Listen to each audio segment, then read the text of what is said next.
Right.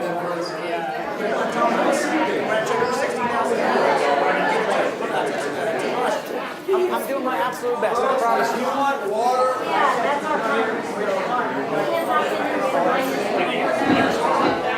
Is that right? No, isn't that long? Didn't they send a list of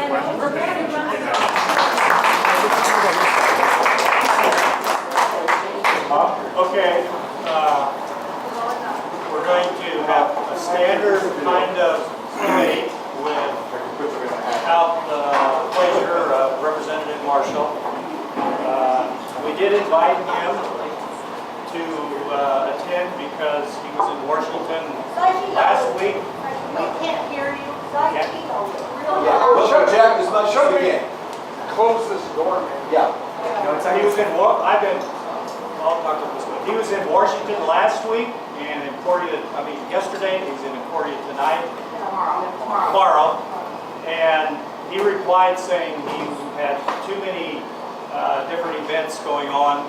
So we sent an email to him with some questions that he could reply to. And we haven't heard from him.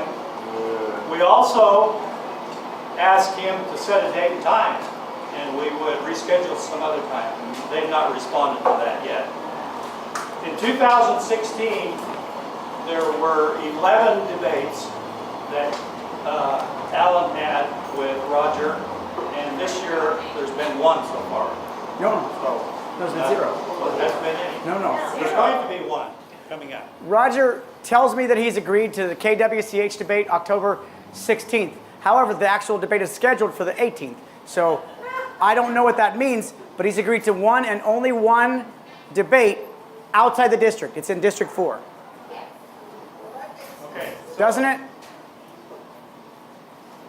So, this is kind of a nice honor to have a good crowd here tonight, because this is what democracy is about. That's the positive.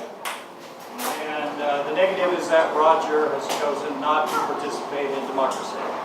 However, we're going to go ahead and we have some surrogates that are going to answer the questions that have been told from the statements that he's made over the years, and especially this year as he's been traveling around. And then Alan will respond to that. And I did a little research too in preparing for this, and one of the things that I found was in 2016, he said he likes to solve more problems by getting together with people casually for a cup of coffee. And it's unfortunate that he's missing this opportunity.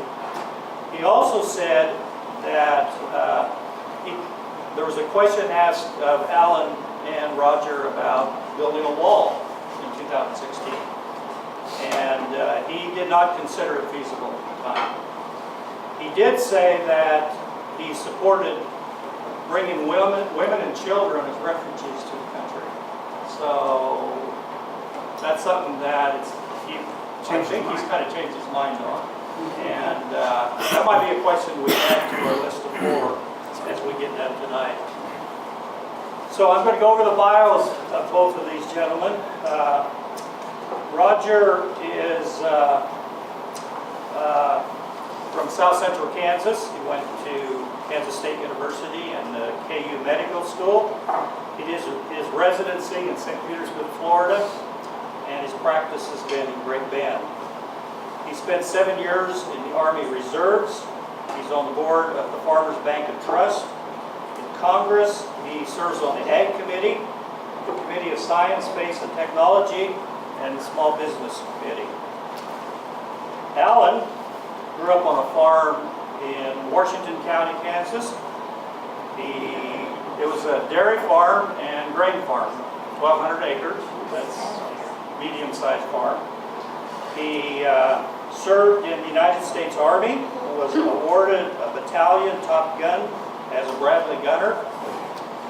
He's the youngest ever to receive this honor. He came back and earned his bachelor's degree and spent 6 years teaching English, literature, government, civics, algebra, ESL. He He's earned 2 master's degrees and ended up becoming the superintendent in, what, Cloud County? Big Lagoon. Big Lagoon. He's also served on USD 224 School Board. He's active in VFW and American Legion, and has been involved with Cloud County Community College. So those are the bios of the 2 candidates, and there are 4 questions we have sent out. I'm going to read the question, and then we'll have a Marshall surrogate, so that'll be Stan Cox for the first question. So the question is, given the size of the District 1, it's generally more rural than other districts. What is your first priority to ensure and improve a viable and secure economy for the rural areas of the state? Stan.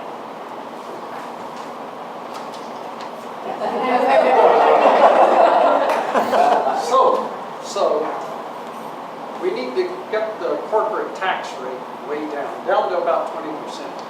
I've traveled all across this district, and the #1 concern is crop insurance. It's the gold standard. And I've also delivered 5,000 babies. Next question.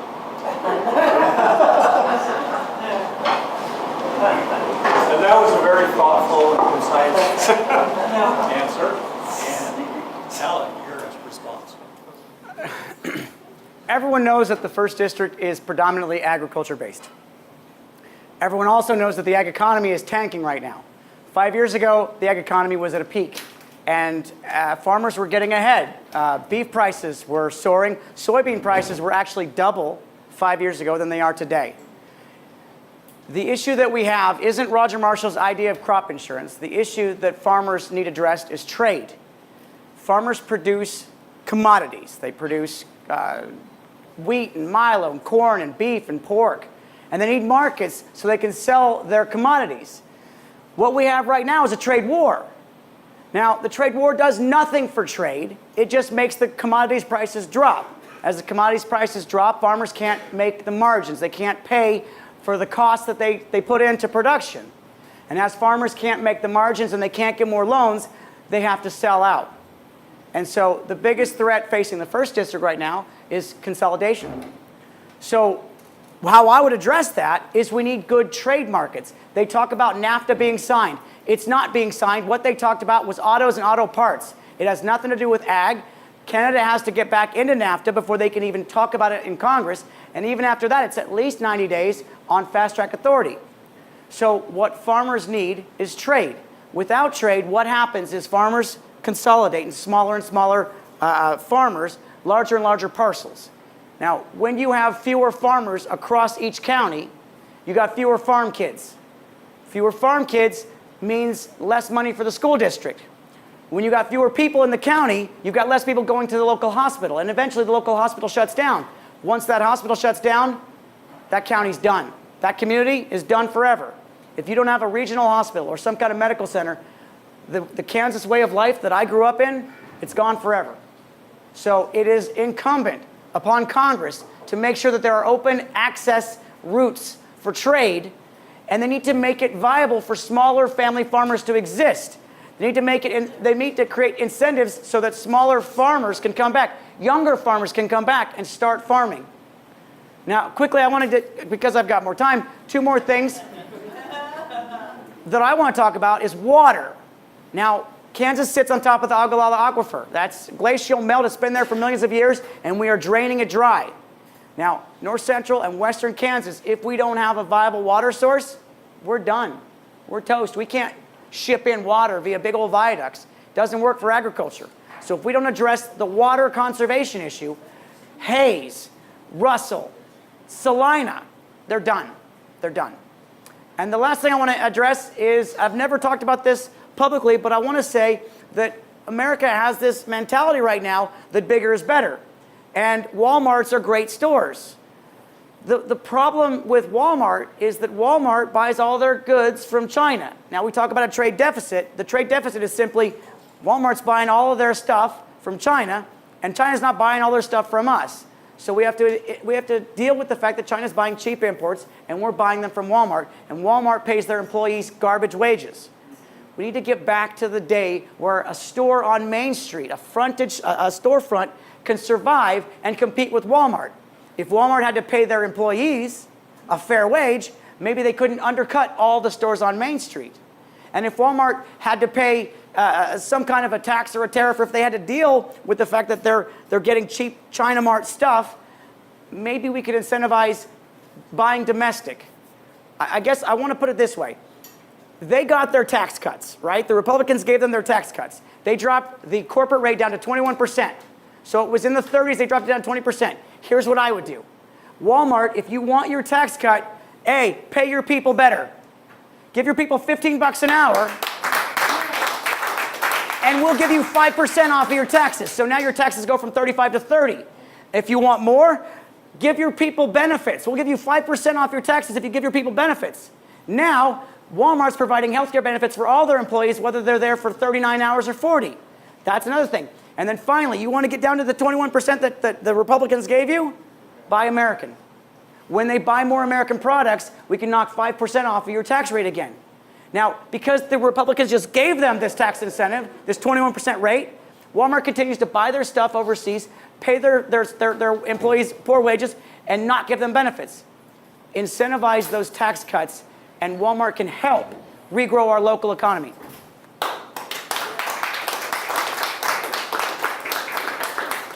It's a longer answer than I thought I'd give. Does anyone have a question?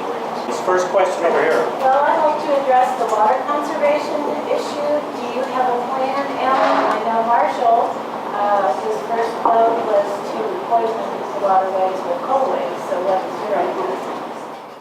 I hate to say his name in public, and it's not Marshall, but Brownback actually came up with a 50-year water plan, and it wasn't terrible. It wasn't terrible, but it was never implemented. And a big part of it was voluntary. Now, because the Ogallala is a shared resource, it's all of our resource. There's got to be teeth to these regulations. There's got to be some way of saying, if you want to pull water out of there, you're limited to a certain amount of water. Now, some of these old farmers, they got grandfather rights, and they can drain as much of the Ogallala as they want. That doesn't work. Now, I'm not just saying regulate how much they can take out, but also incentivize taking out less. So I've been talking about this for 4 years. With a lot of your row crop irrigation, I used to flood irrigate. I mean, that was a damn dumb idea. Sorry, kids. That was a silly idea to flood irrigate. Now we've got the pivots, and the pivots are better, but they're not as good as the next technology, which I believe is something along the lines of subsurface drip. Now, it's expensive to lay this tape out there in your row crop, but if the government really wants to preserve the future of farming, they're going to put some of that extra money into subsidizing the implementation and installation of subsurface drip. With it, you can put crops almost anywhere. You can target exactly the drier parts. You can monitor. I mean, let's move in the 21st century. Let's preserve our Ogallala for our future grandkids, and let's also keep growing and doing what farmers do best, which is feed the world. Marshall? I agree completely with my opponent. I would add, however, that the drip idea is very good, but we should also, if we do that, grow primarily wheat and other winter crops there, not summer crops, because the demand on the water table is much, much larger with corn, milo, and soybeans than it is with crops that are growing during the cooler part of the year. And then by doing that, we could, with drip and winter crops, we could extend the agricultural economy for quite a while. And then eventually we'll have perennial crops. Wait a minute, you don't sound like you're rolling your pants, Dan. Don't be persuaded by this man. That's not Marshall. Don't vote for Marshall. The knife, truth is truth.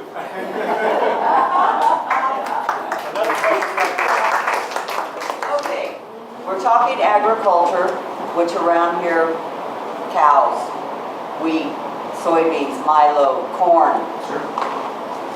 They all have insurance. In case something happens disaster-wise, they have insurance. What about the producers of vegetables and fruits?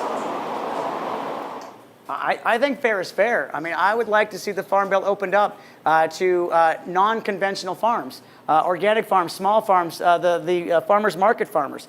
I'd like to see it opened up. Now, like I said, my primary concern isn't the crop revenue insurance. Now, I like that there is an insurance plan because farming is a national security issue. But I would like to get to the point where trade was the primary driver of all of the farm economy. And if trade goes up, if the cost of ag products goes up, then that's going to benefit the small farmer too, the farmers market farmers. So I'm never going to really push the crop insurance, but I think it's only fair to, if you're going to subsidize one level, especially if it's the corporate farmer, I would say you should also subsidize the small micro farmer as well. Will you serve on the House Ag Committee if you... Now, the interesting thing about this, I ran this before in the Republican primary, but I ran it as a progressive Republican, which is sort of a, but I believed in that because I believed that Eisenhower was a Republican. I didn't win, but I got very close. Now, if I'd have won, I'd have been sort of a hero because Tim Huelskamp needed to go.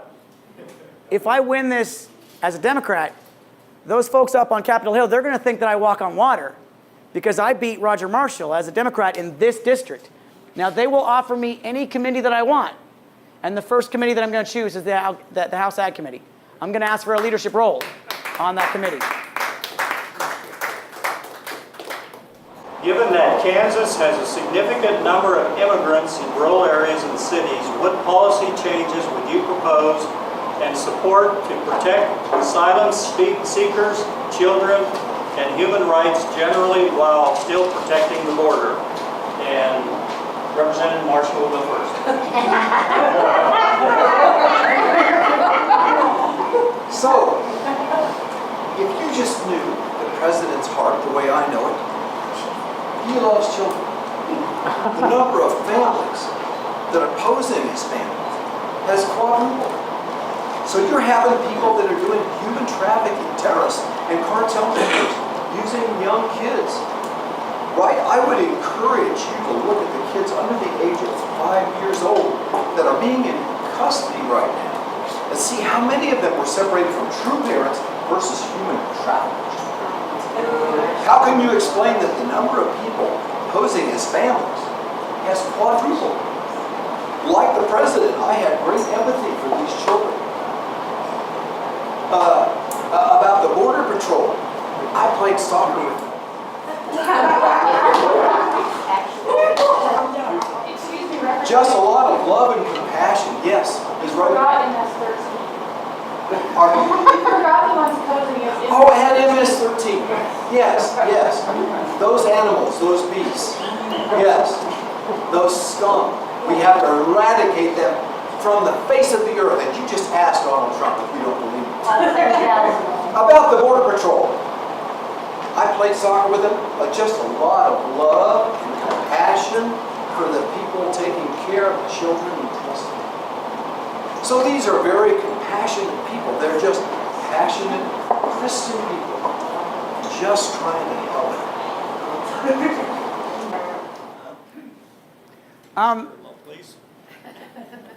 In reference to the border crisis and in reference to our inability to accept asylum seekers, America, this is not who we are.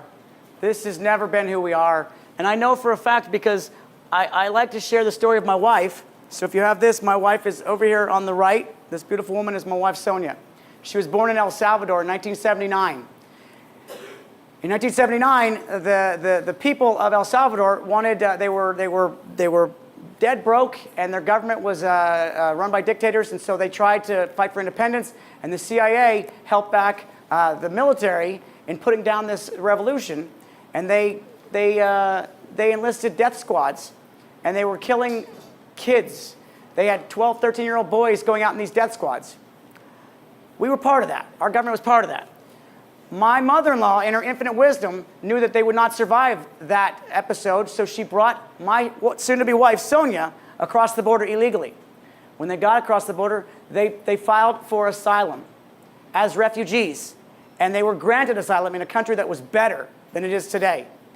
And everything in this world that I hold dear is from a policy of the 1980s when we were a better nation. And we took asylum seekers and refugees and the huddled masses yearning to breathe free, we took them in, and they became the American dream. So what we're doing now, it's not who we are. Now, in reference to this question, especially this district, we depend on labor from immigrants. If you like food, you like immigrant workers, because most of the food you eat comes from immigrant labor. So our inability to address the immigration process in a reasonable manner is part of what's making this food epidemic, because we can't even pick up the produce. We can't even harvest the fields. So we need to have congressional action on our immigration policy. It needs to be humane, and it needs to be a policy geared toward first humanity and these refugees seeking asylum, but second, these economic immigrants that are looking for work. We have jobs, so we need to be able to grant them visas, the seasonal work visas, but also for the dairies and the food processing, all the places that are year-round visas, renewable visas. We need to treat these people like the commodity that they, or the asset that they are. They are the people who help to produce the food that feeds America. So Congress's inability to act is just cowardice. As your congressman, I will absolutely address the immigration issue humanely, logically, and with my own family in mind.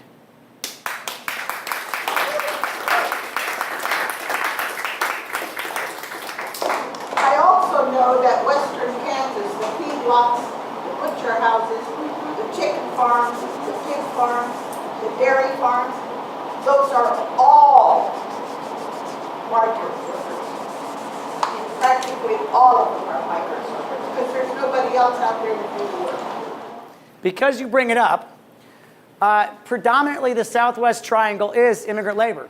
A lot of the people down there were born here, and they're American citizens, they're nationalized citizens.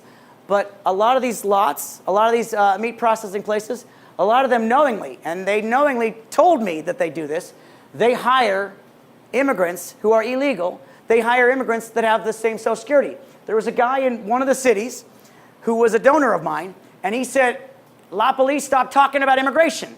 You're never going to fix it. And I said, I'm going to try. He's like, I don't want you to fix it. Right now out there on my floor, I got 25 guys with the exact same Social Security number. 25 guys with the exact same Social Security number. Now, if you address this, I lose my workforce. So I would go back to Congress and say, you know what? We have this system called E-Verify. It's not their fault that they're getting these jobs. It's the employer's fault that they're giving them these jobs illegally, because then they can take advantage of them, and when they're done with them, their usefulness is gone, they throw them out. Now, I've heard stories of Tyson hiring a bunch of people, letting them work for 2 weeks, and just before payday, they run up and say, you're not legal. They send them out. 2 weeks later, that same crew comes back in. Now, that's an issue that we have to address, and that's not something that the illegals are doing. That's something that the American employers are doing, and we have a system in place now, E-Verify. If you want legal immigration, ask for it. If you want legal immigrants, hire them. Immigrants, illegal immigrants, by a large number, commit crimes at a much lower rate. It is much, much more likely for an American-born citizen to commit a crime than an illegal or illegal. So that is it's a what they call a salient exemplar. It's nonsense story about a tragic incident to get political attention. Well, would your living wage demand on Walmart also apply to the Southwest Triangle for the immigrant workers? Now, this is a more complex, and if I've got the time, I don't want to try and run this race and tell people that I'm going to demand a $15 an hour minimum wage. I would like that, but legislation is a compromise, and right now I don't know that that would be something that was negotiable. So I'd like to use the free market to incentivize a $15 an hour wage. So if there were federal jobs, state jobs, and county jobs that were guaranteed to anybody that wanted them, and if those jobs came with a $15 an hour wage and some sort of health care benefits, that would be free market competition. Now, Walmart would be drained of their human resources, and they would have to raise the wage in order to compete with those city, county, state, and federal jobs. I'm not saying that I can make tens of millions of federal jobs overnight, but I have a plan to invest massive amounts of defense money into American infrastructure. And if we do that, we've created tens of millions of jobs. If they're good paying jobs with benefits, that's competition. That's free market competition. And Walmart's got to raise their minimum wage. Now, in the long run, I'd like to raise the minimum wage because it's just the human thing to do. It hasn't been raised in the past 35 years. The wages have been stagnant for the past 3 decades, and we need to address that. But that would be a compromise that I would take up on the Hill.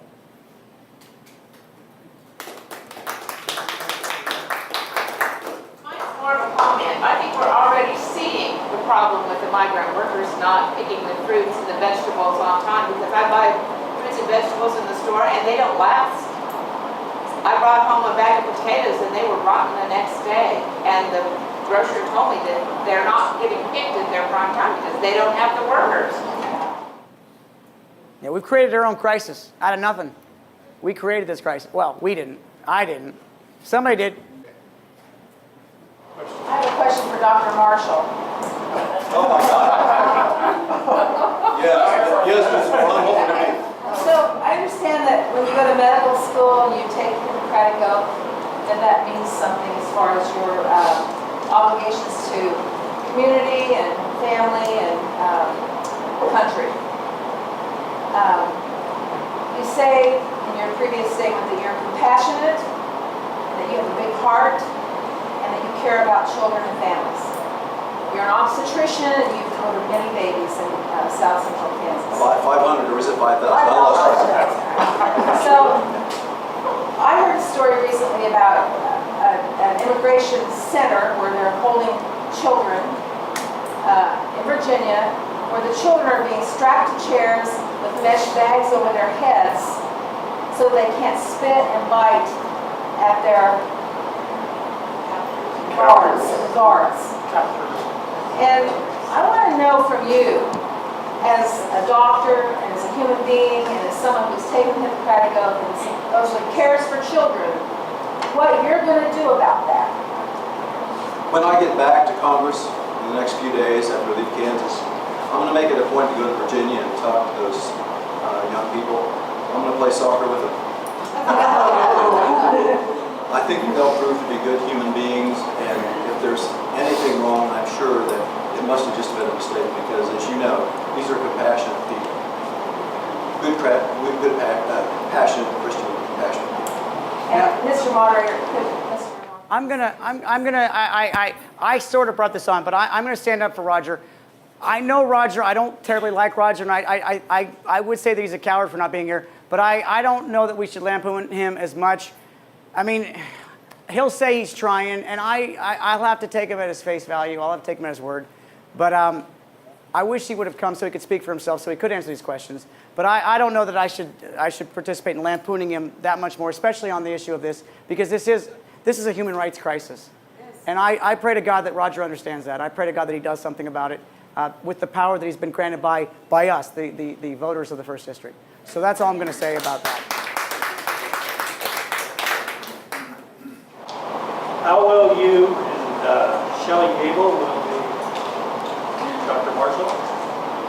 How will you ensure and improve the long-term viability of Social Security and Medicare without cutting benefits?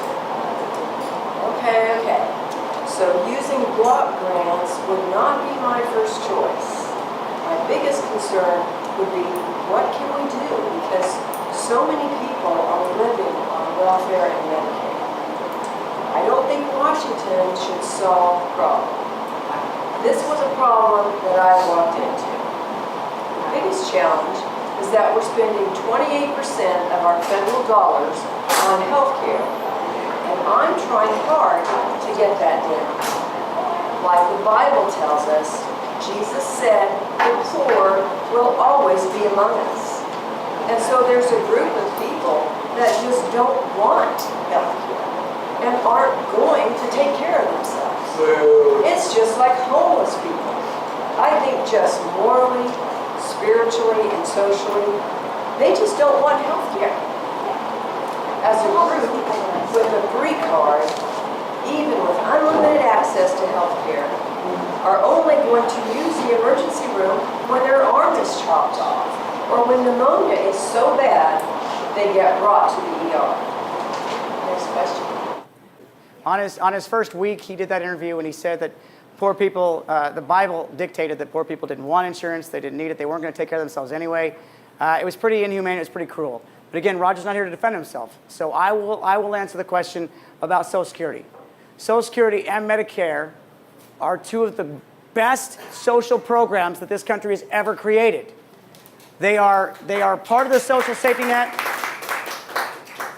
Congress and the presidents that put them into place fought like hell to get them enacted, but when they did, they were embraced as the great reform, as the great social justice programs that they really are. Now, it's only because of poor management, because of Congress, that those two programs are not where they should be. Social Security right now, they didn't raid the money from Social Security necessarily, but what Ronald Reagan did was he taxed the Social Security benefits, and he took all that tax money and put it in the general. So now they were taking money out of Social Security through a separate tax program and spending that on defense. They spent that on Star Wars, and we've been spending it ever since on the occupations of Iran, or of Afghanistan, Iraq, and Syria. So what I would do is I would put all that money back into a lockbox to save Social Security. Social Security is solvent. I would also take the cap on Social Security. Currently, the cap on Social Security contributions is, I think, $128,000. Well, there are plenty of people making a lot more than that that can contribute to Social Security's solvency. So I would raise the cap, maybe by another $128,000. Maybe I'll take the cap off entirely. But if you've got everyone contributing to the social safety net, it is solvent forever. I want to live in a nation that doesn't let elderly die in the streets, poor, eat dog food, beg. I don't want to live in that country, just because they didn't save enough, or because their retirement didn't last. I don't want to live in that country. So I want to save Social Security. Medicare. The reason Medicare is insolvent right now, the reason it's the fastest rising part of the federal spending, is because of the rising cost of health care. It's because Medicare cannot negotiate pharmaceutical costs.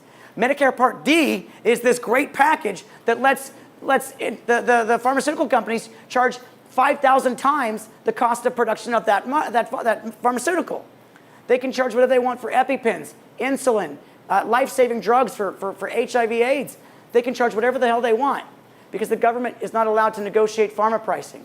So Medicare is insolvent only because the pharmaceutical companies are gouging their American customers. Every other nation says no, but we say, go for it. Take our money. Pick us clean.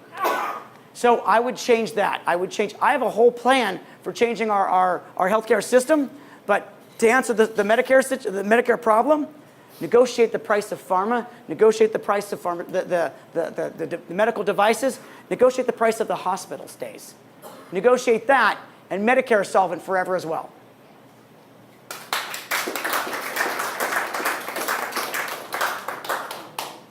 But if you fixed healthcare like every other nation did, we wouldn't have this problem at all. Wouldn't be a problem in the least. My biggest concern, I was a member of Kansas and everything else. If elected as congressman, what do you plan on trying to stimulate education so that we don't have to cut really important things like art, music, science, English, history, all the curriculum, all the main curriculums that made the educational system background. I've seen teachers that have gone without breweries for the last 2 years because of cutting education. Would I provide the resources for schools and education and teachers? And you bet your backside that I would. In my bio, it says I've been an educator for 16 years. I'm still an educator. People thank me for my military service, and I say, thank me for my education service. Thank teachers. Thank teachers for their service to this country because they're the unsung heroes in America. Teachers are professionals. They should be treated as professionals, and they sure as hell should be paid as professionals. Now, this is mostly a state issue because about 80% of funding comes from the state. But there is about 15 to 20% that comes from federal Title I programs, the Title IX programs, the school lunch program. There's a chunk that comes from the federal government. I would never consolidate the Department of Ed into anything else. The Department of Ed should always be its own system. I would guarantee reimbursements for IDEA with the Individuals with Disabilities Educational Act. I would guarantee the full reimbursements they've been promised but never given. I would guarantee a full implementation of Title I funding. I would guarantee the school lunch program. I would guarantee the funding that Congress has allocated for schools but not delivered for schools. And then I would also incentivize states to do the same. I would incentivize the states to pay their teachers more, to guarantee due process for teachers, to provide the benefits the teachers need, the resources they need, the what do you call it, the peer development, the personal development that they need. If they can do that, that's investment in our future. That is the future of America. Education is the future of everything. So you bet your butt I would. I would absolutely give all the federal funding that's supposed to be there, but I would do everything in my power to guarantee the state funding as well. That means that you're against education block grants for the states? I'd cut federal funding for any state that was requesting that kind of thing. No, block grants are a terrible idea because you get governors like Brownback that just spend the money on other things, like his legal fees. So no, block grants are a terrible idea. Since we're in this, and if you'll humor me, my overall overarching healthcare plan is this. Back in the day, they talked about a thing called the public option. Well, the public option got dismissed and it just never got brought back. Republicans, and I totally sympathize with them, they don't want to see government take over. They don't want to see the government be the full program. So what I would bring back is this public option. Now, the public option, in my opinion, would be a program like your Medicare for All, but you don't call it Medicare for All. You would use something else that's positive, like TRICARE. TRICARE is the medical guaranteed benefits that the retired military get. And TRICARE has the best outcomes. It has the lowest cost of producing it. It is extremely successful. And TRICARE is the one government-run program that can negotiate pharma. So TRICARE works. If we did a public option where anybody and everybody in the United States could opt into TRICARE, they would be covered by TRICARE. Now, you'll say that's very expensive. But when you take all those public workers that are currently being paid tax dollars for their benefits, you put them into a pool where you can actually bring down the cost of health care, then you stop that large expense. In my school district, a large chunk of my rising cost was the health care, the benefits for my employees. So if you had a public option, that's no longer an expense of any school district in America. They all get this. And then any other public workers, anybody from KDOT, anybody else would be put into TRICARE. TRICARE will then bring the cost of health care down, manageable. The people that want their private health care, they can stay in the private health care system. But now you've got real market competition. TRICARE over here with their great results and low cost, and then you've got Blue Cross with their high premiums and their lifetime caps. Let's see which one lasts in a free market. But why bring free market into Medicare? Why have that, to begin with? Why not just have it like any other developed country in the world? If there's somewhere that we want to get to, we got to get there on a path. And I just know that you're not... The Affordable Care Act was a great idea. But the problem with the Affordable Care Act... I agree. I'm saying, but there's... Because you'll never get a single Republican to sign on. And they live here too. The changes that you're all thinking about cannot come about as long as Big Pharma is paying for the election of our representative.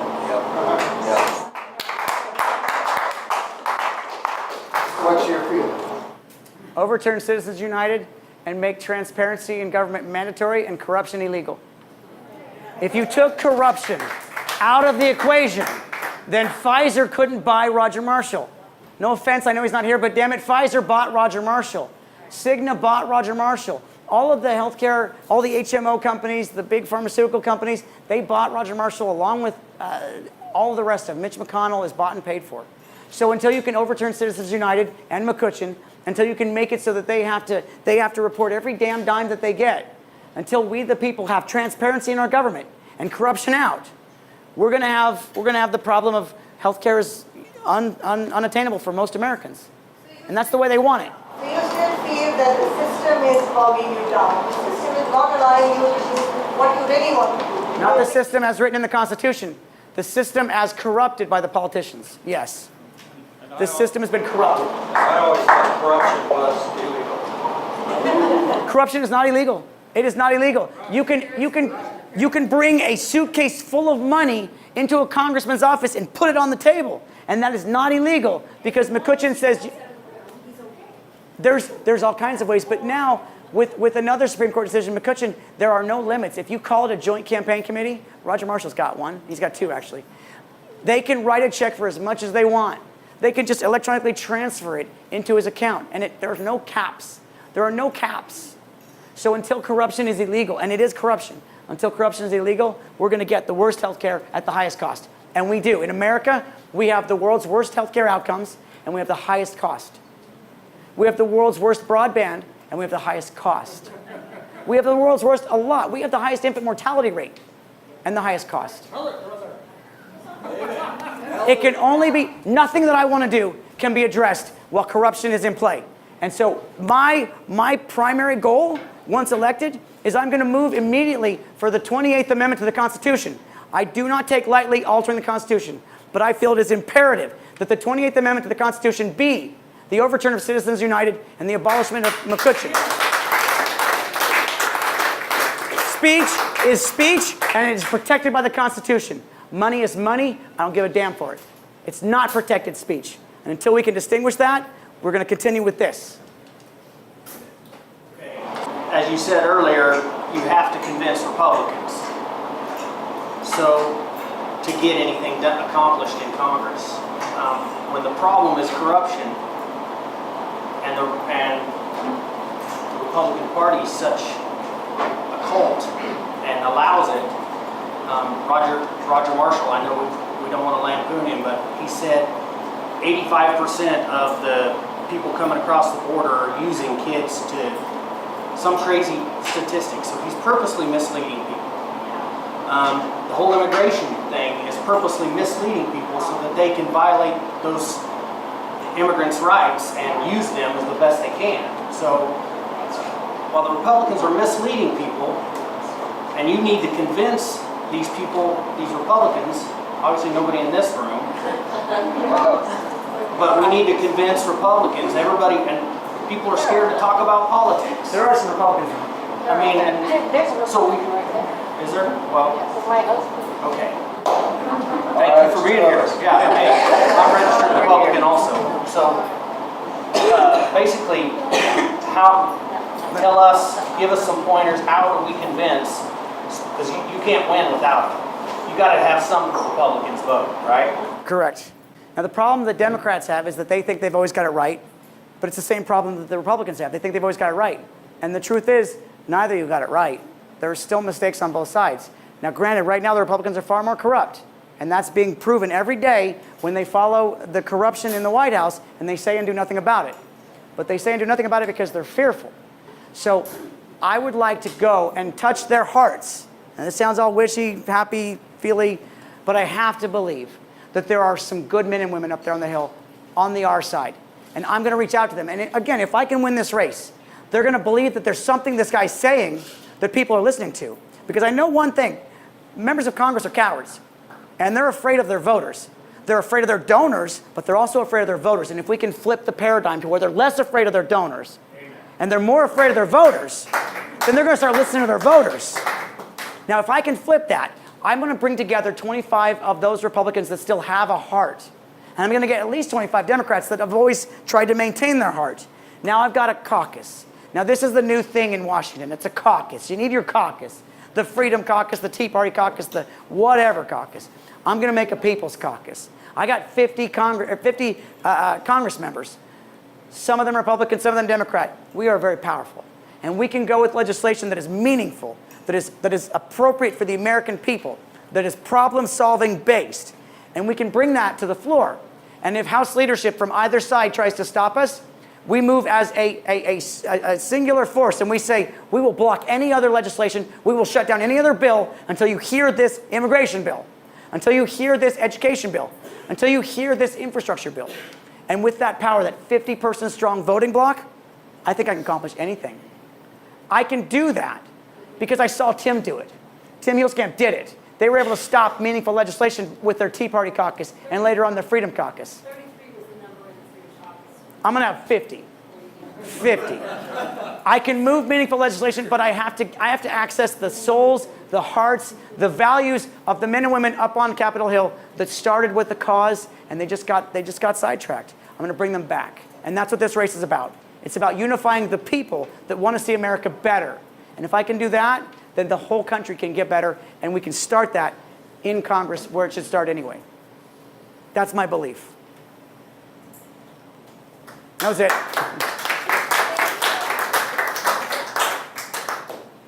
On August the 9th, Saudi Arabia launched the 500-pound laser-guided bomb striking a Yemeni school bus. 51 people died, 40 were children, 79 were wounded.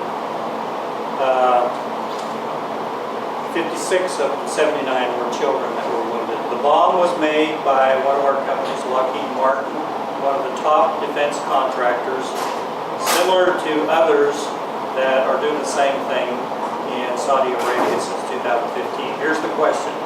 Does unleashing of U.S.-supported war and violence around the world make our country safer, or does this merely create more enemies for ourselves? Do you see congressional action as necessary? If so, what action could you take in Congress to control arms sales?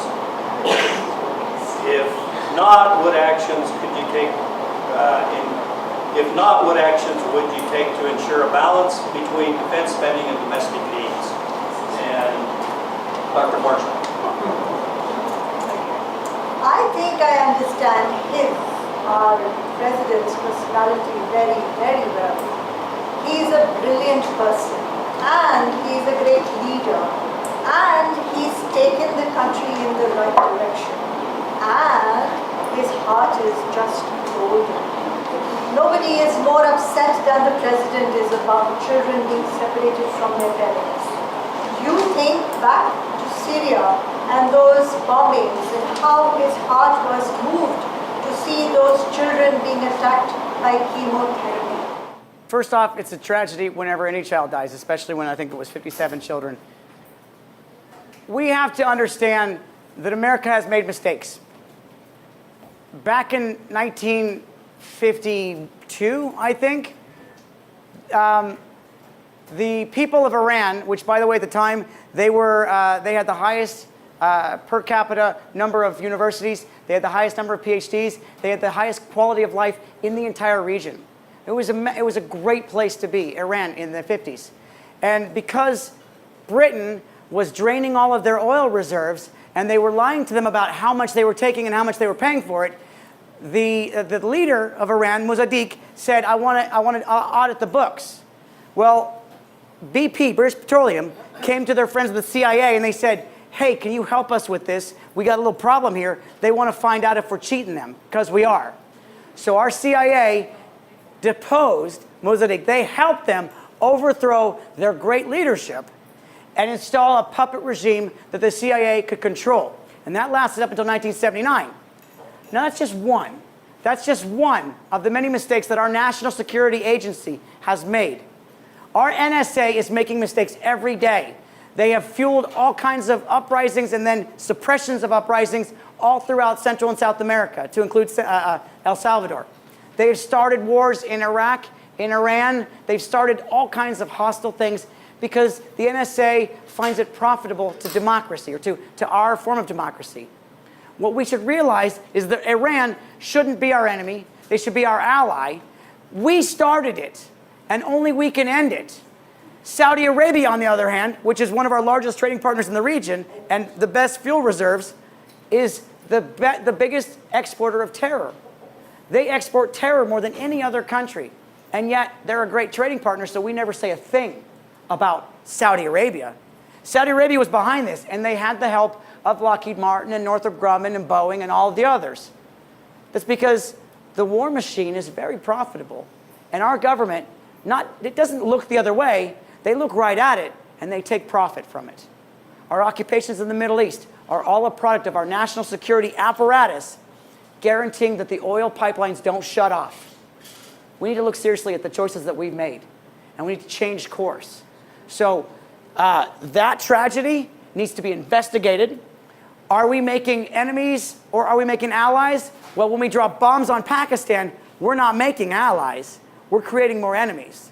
So until we change that, the whole thing is just creating more enemies that we'll have to fight and spend more money on with defense appropriations and bombs from Lockheed Martin. So should something happen in Congress, you bet your ass it should. Sorry, I was trying not to say that. Yes, yes, something has to happen. Can we control arms sales? We're the ones brokering the deal. Jared Kushner's first official act was to broker a $110 billion arms deal with who? Saudi Arabia. So those bombs were probably negotiated by the first son-in-law. Yes, we have to do something. We have to change the course, or we will start World War III. And that's on us. That's on us, because we're a democracy. And as long as we're a democracy, we're responsible for the leaders that we elect. So let's be responsible and elect better leaders.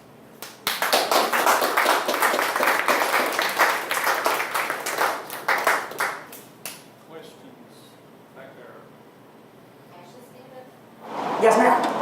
What do you think of lowering the voting age to 16 because adults keep passing laws that affect us and we should have a say?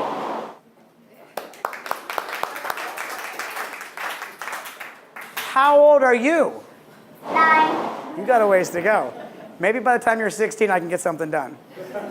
I don't know. I've never been asked that question. I usually can't be stumped, but I do say that anyone on their 18th birthday, I believe they should automatically be registered to vote. And considering that you are our future and that you are acting a whole lot more mature than a lot of us, maybe there's some validity to your request. So I'll take it under advisement.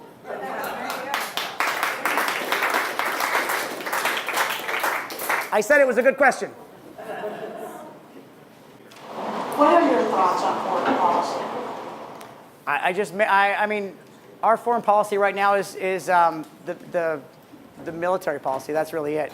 I don't think that we should ever be into nation building. I think that both George Bushes ran on that policy, and yet both George Bushes, they were into nation building. George Bush Jr., within his first 9 months, was nation building, even though he campaigned against it. I think that we should have allies around the world. I would never pull us out of UN. I would make sure that our Northern Atlantic Treaty Organization was funded. Any agency that is for diplomacy and peace, I'm for. And any nation that needs our help through foreign aid, I would offer. As long as there's some kind of reciprocity, are we getting back something from them? Or are we at least seeing that the money is being spent to bring their culture up and make them a good, strong ally for the future? I have a question. Sir. This has to do with immigration, immigrants, and military. Well, it's more like a statement, I guess.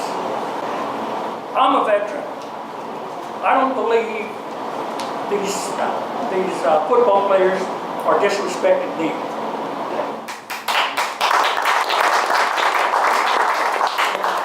They're not disrespecting me, and they're not disrespecting the military. You want disrespect, it's when Vice President Pence walked out on an NFL game. That's disrespect. When 14 teams out of 30, I'm a Denver Broncos fan, Denver didn't take any money. But when 14 teams out of 30 took money from the DOD to do this, you know, I don't think they have anything to say. So, Larry, I can't speak for Alan, you ought to address this, but one thing I think that your comments register for me is that everybody, as an American, as a citizen, as a thinking person, has to think about where their loyalties lie and why their loyalties lie there. I think that's a continuous process of self-examination. It's true of soldiers, it's true of people in the football stands, it's true of everybody.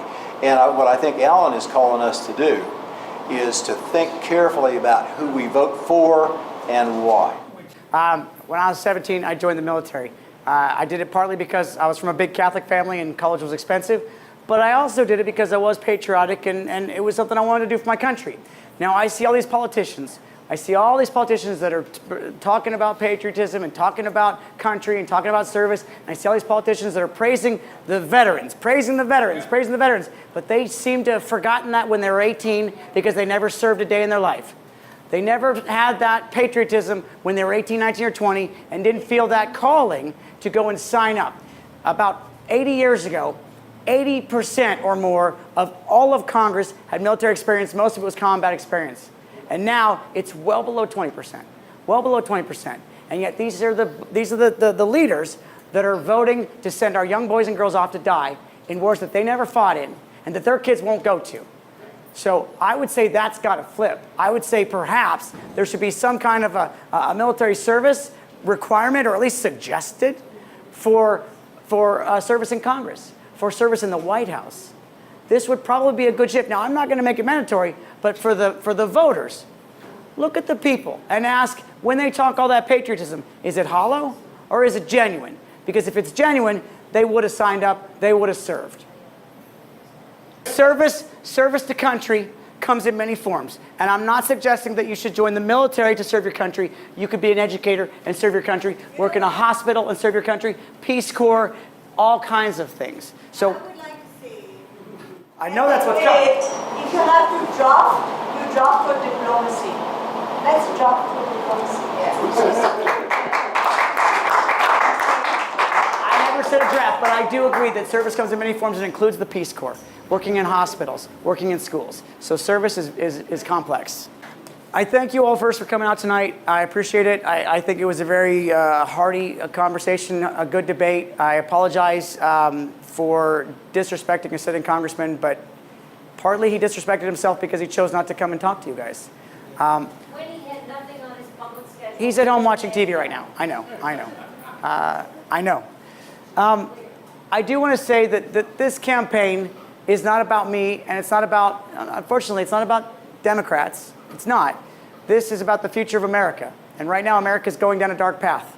The Constitution is being disregarded, it's being subjugated, it's being mistreated, and there is a body in Congress that's complicit with this. And I'm in this because that's got to change. I'm in this because the corruption needs to go. I'm in this because the farmers need a voice, teachers need a voice, veterans need a voice. I'm in this to save you all, but I'm saving myself too, and my daughters, because that's what democracy is about. It's about service to a greater cause, and that greater cause is this American dream. And this American dream doesn't work just for Democrats. It's not an American dream for the people in this room. It's not a dream just for the people that vote for me, just like it's not a dream just for the people that vote for Roger. It's a dream for all of us. It's a shared dream. And until we can get back to a platform of unity, until we can get back to a Congress that's unified in their purpose, until we can push aside the politics of division, and we can embrace the politics of unity and of hope and of shared vision for the future. Until we can do that, all is lost. So I'm not running this for you guys in this room. We're running this for the future of America. And it's important. It's so important that I'm going to task you with something. I can't win this, but we can. But just us alone, not going to be enough. So I'm asking you all to go out after tonight. If there's anything that's been said, even if you don't like what I'm saying, go out and campaign for Roger Marshall. But you know that you got to have the ideas down, because when you engage with people, share your ideas, not your hostilities. Talk about your hopes, not your frustrations. Get those frustrations out and say, listen, there's a better way. We can move forward, but we can only do it together. If one party starts pulling this way, but the other party's still going that way, we're still stuck here. So only when we all move together in the same direction do we have any hope of restoring this democratic wonderland that we live in, this American dream. So go out, engage with Republicans, engage with the lazy Democrats that don't vote, engage with the unaffiliated that aren't sure, engage and get them to participate. Do this as if the very future of your existence depends on it, because by God it does. So thank you very much.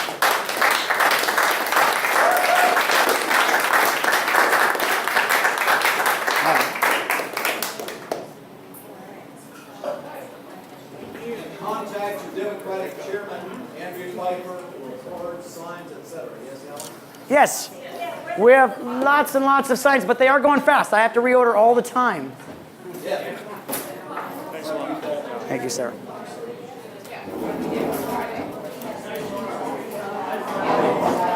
Thanks for coming up. Thank you, sir. Fantastic. I was very glad to be here.